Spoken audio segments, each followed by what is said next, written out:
So I know that you can't really see me because I have a thing in my car. Woo! I got to put the air on if I'm going to close this window because it's hot. So my friend asked me, and I might lose even more subscribers, but my friend asked me, how do you heal from a narcissist?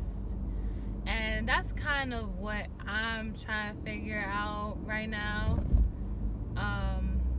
But, therapy is always great. Therapy is great because, usually, society, first of all, I was listening to a psychiatrist today, and she said that narcissism is one of the best traits you can have if you want to succeed in this country. And that's true. So it's easy for us to normalize narcissistic behavior, number one. And then number two, if the narcissist was a family member, it's going to be even harder because, there's something called triangulation where they get everybody to be on their side and kind of take up for them. Oh yeah, they did do all this stuff for you, so that's why, you should just put up with it. But it's not that way. That's why talking to a therapist who is a neutral party is the best thing to do, because they're not biased in any kind of way, and they know what narcissism is. The second thing is, I realized that when you are affected by a severe narcissist who possibly has the disorder, you develop codependency or codependent-like traits.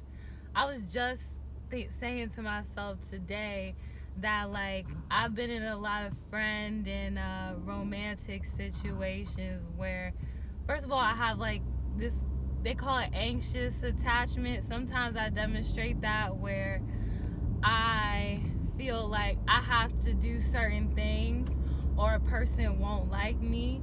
Oh my God, I have to do this and that for them because then they won't think that I like them enough. They won't think that I'm doing enough, even when that other person ain't doing nothing. And I'll tell you, you feel like a fool sending all those loving messages to somebody and they're not doing anything, in response. And that's because I grew up feeling like I had to do everything. And it's not even that I grew up, it's continued into adulthood. When I graduated from college, my parents said, oh, well, I had to take care of you all your life. I had to feed and clothe you, so now you got to feed and clothe me. And it was like, what? But, I really was like, okay. And, I cleaned and cooked and stuff. And so then that kind of behavior, it transcends into your other relationships where you feel like, oh my God, I have to do stuff for you. I have to show you that I'm a good friend. I have to show you that I like you. I have to demonstrate it. And I have to keep doing it because I don't know when you'll pull away or when you'll be tired of me. And that also happens because a part of being around a narcissist is conditional love. You feel like everything is conditional. Like I have to do this or that. Now, my parent, I didn't have to get good grades. My parent actually practiced a very, I'm going to ignore you type of behavior.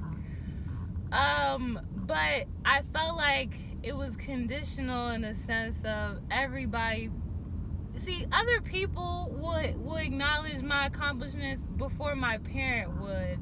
And then my parent would be like, oh yeah, that's great. Yeah. And then I would be like, okay. And then they they follow up with something negative, like, well, she's still dirty. Well, she still stink. Well, she not perfect. I remember when I got summa cum laude and I ain't have no car in high school, and I was like, I gotta get to the summa cum laude. I gotta get my award. And my mom was like, I don't want to go, so I guess you not going. I was like, I can't get my award for having a 4 point something? What? For having a 4.0 and above my entire high school career? And she's like, I don't want to go. Too tired. Find some. And then, like, I finally had to beg and scream and cry for her to take me. And then when she got there, she was like, I just want to get this over with. Like, so, what you tend to do, right, in this situation is you tend to put people what they want, their priorities and their desires of you above yourself. So, for instance, like doing tarot readings, I'll be like, they said I need to speak up, so I gotta do that. I don't want to lose subscribers. Or my friend, her car broke down. I don't want her to not be my friend, so I'm gonna take her everywhere. I know that I can't afford it, but I can't afford it. I don't want to lose this person. It's the fear. You feel fear, you feel guilt, and you feel shame because that narcissist makes you feel like you are obligated to do things that involve you sacrificing yourself. So many times have I experienced this. I had given so much money to my mom, not knowing darn well I ain't have nothing saved up, but I felt obligated because I like, oh, she took care of me, and she said I was a bad kid, and I caused her all this pain, so I'm gonna give her all this money. And so, that too. So what you do is you have to practice asking yourself, what do I want? And then really believing in that. Another behavior that I need to get over is I always ask people questions like, is this good? Should I wear this? Should I write about this? Should I slam with this? Should I do this? Should I do that? You need to stop doing that. You need to trust yourself. Oh my God, this bus. Like, bruh, some people cannot wait. I know we in traffic, but some people cannot wait. You have to trust yourself. That is so important for you to trust yourself. And when you talk to a therapist and that therapist validates your feelings, because no one else will. Let me tell you, no one else will. Not even people who have nothing to do with the situation, because narcissism is normalized in a sense, right? So, once you talk to a therapist, you will feel validated in your feelings. You won't, because also for a long time, I'd be like, I will apologize for crying. I will apologize for being sad or angry. And I still do this, yo. I still call myself weak and sensitive. That's all that stuff that you develop from that narcissist. And you just got to get that out of your head by believing and trusting yourself. If somebody asks you, hey, I don't have a car, but I want to go to karaoke night, and you don't want to go, don't go. See, I had this problem. I always would go.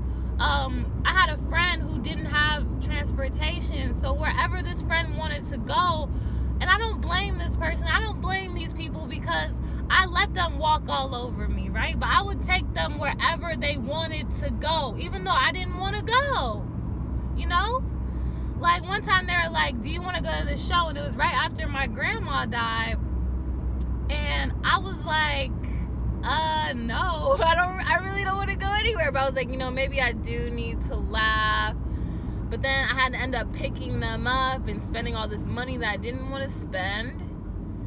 So it's just like not knowing how to say no. And that also goes to the fact that, like, narcissists break down your boundaries, so you don't know what boundaries are.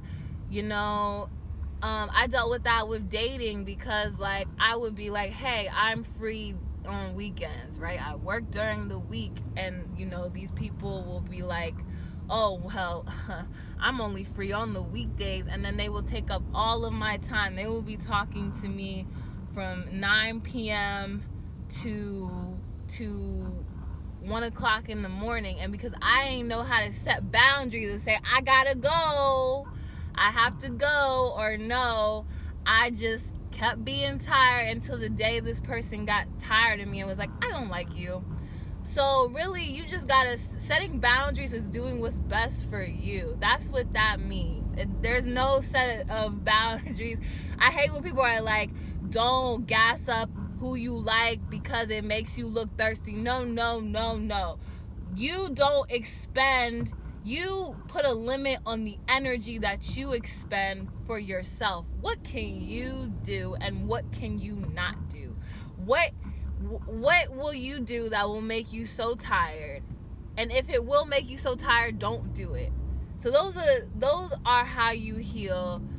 Just acknowledging yourself and putting yourself first, not putting on a shirt and saying, oh, they won't like it because it's before Labor Day. It doesn't matter what people think. It does not matter what people want from you. You can, and it's hard to get past the guilt and feeling bad, like, oh, I wish I could have helped this person. Like, it's hard for me personally to drive past homeless people and not give my money, even though I know that I need to save. But this is all, it takes time and it doesn't happen overnight. But just create boundaries, so that you don't let these people do whatever they want because they think just because they do XYZ for you that you don't deserve to have boundaries and conserve energy for yourself and have things for yourself. And that's just not true.